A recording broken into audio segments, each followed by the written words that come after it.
First of all, thank you all for coming to honor Hebron.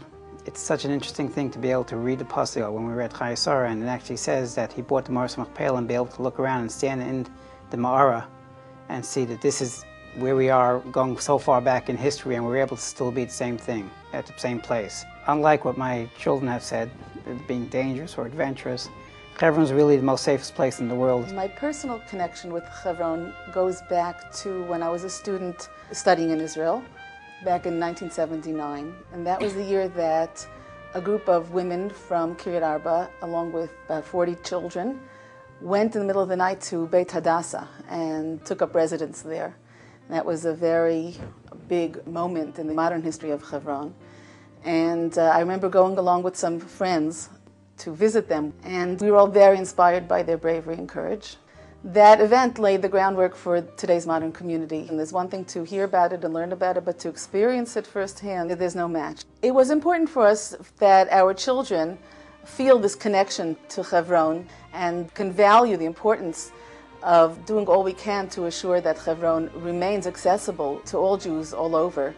I just wanted to thank Chesky Wertman, Nachum Siegel, and Ben Brafman, who were with me on my first trip to Hebron, who made it such an inspiring trip that made it worthwhile that I should bring the children from now on.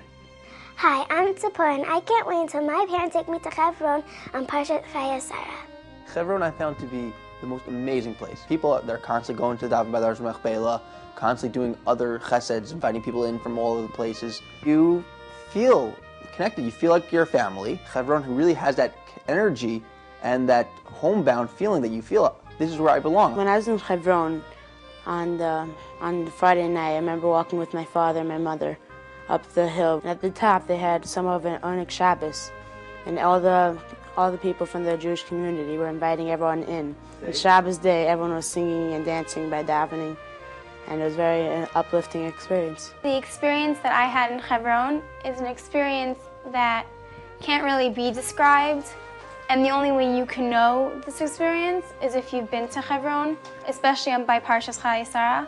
I want to thank my parents very much for giving this love of Eretz Yisrael to me, and for taking me to Hebron and taking me to Eretz Yisrael to see my brothers and sisters and having this connection with them. I was in Hebron 3 times. The reason why I think my father sent us specifically to Hebron was because it's a little out of the beaten path, but at the same time it's very rich with its Jewish culture and Jewish heritage, so a combination of the two was exactly what my father's all about, and that's exactly what he wanted. Now that I'm back in America, I realized that the people in Hebron, they're there all year round. We went just one Shabbos, but the people in Hebron, they're there all year round, and I just want to let them know that we haven't forgotten about them. As always, every time somebody or we get honored, it's really not the honor that belongs to us, it's the honor that belongs to our parents, both my parents and Barbara's parents, for showing us the important things in life, such as Hebron. It's my parents' anniversary, and therefore we'd all like to say, Happy anniversary!